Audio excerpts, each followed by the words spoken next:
RSS ನ ಒಂದು secret ಹೇಳ್ತೀನಿ ಕೇಳಿ. 1925ರಲ್ಲಿ ಯಾವಾಗ ಈ ಸಂಸ್ಥೆಯ ಸ್ಥಾಪನೆ ಆಯ್ತೋ, ಸಂಘ ಡಿಸೈಡ್ ಮಾಡಿದ್ದು ಯಾವುದೇ ಕಾರಣಕ್ಕೂ ರಾಜಕೀಯ ಮತ್ತು ರಾಜಕೀಯ ಪಕ್ಷಗಳ ಸಂಪರ್ಕದಲ್ಲಿ RSS ಇರೋದಿಲ್ಲ ಅಂತ ಹೇಳ್ಬಿಟ್ಟು ಡಿಸೈಡ್ ಮಾಡಿತ್ತು.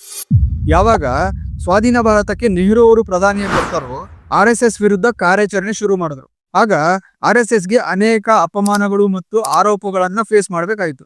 ಆ ದಿನಗಳಲ್ಲಿ RSS ಪರವಾಗಿ ಮಾತನಾಡೋದಕ್ಕೆ ಒಬ್ಬ ವ್ಯಕ್ತಿ ಕೂಡ ಪಾರ್ಲಿಮೆಂಟ್ ಅಲ್ಲಿ ಇರಲಿಲ್ಲ. ಹಾಗೆ RSS ತನ್ನ ನಿರ್ಧಾರದಿಂದ ಹಿಂಬರುವಂಗೂ ಇರಲಿಲ್ಲ. ರಾಜಕೀಯದಲ್ಲಿ ಇಂಟರ್ವ್ಯೂನ್ ಆಗದೇನೆ ದೇಶ ಕಟ್ಟೋ ಕೆಲಸ ಮುಂದುವರಿಬೇಕು ಅಂತ ಹೇಳ್ಬಿಟ್ಟು ರಾಜಕೀಯಕ್ಕೋಸ್ಕರ ಉತ್ತಮ ನಾಯಕರನ್ನ ಪ್ರೊಡ್ಯೂಸ್ ಮಾಡೋದಕ್ಕೆ ಮುಂದಾದ್ರು. ಅದನ್ನ RSS ನ ಒಂದು ಭಾಗವಾಗಿ ರಾಷ್ಟ್ರೀಯ ಜನತಾ ದಳ ಅಂತ ಕರೆದ್ರು. ಅದೇ ಬರ್ತಾ ಬರ್ತಾ ಒಂದು ಪೊಲಿಟಿಕಲ್ ಪಾರ್ಟಿಯಾಗಿ ಭಾರತೀಯ ಜನತಾ ಪಾರ್ಟಿ ಆಯಿತು. ಇದೇ ಭಾರತೀಯ ಜನತಾ ಪಾರ್ಟಿ ಇವತ್ತು ಕಾಂಗ್ರೆಸ್ನ ಅಸ್ತಿತ್ವವನ್ನು ಮುಚ್ಚಿ ಹಾಕೋ ಪ್ರಯತ್ನದಲ್ಲಿದೆ. ಇದೇ ಕಾರಣಕ್ಕಾಗಿ ಕಾಂಗ್ರೆಸ್ನ ಕೆಲವು ಲೀಡರ್ಸ್ RSS ವಿರುದ್ಧ ಕಾಂಟ್ರವರ್ಷಿಯಲ್ ಸ್ಟೇಟ್ಮೆಂಟ್ಗಳನ್ನ ಕೊಡ್ತಾ ಇರ್ತಾರೆ.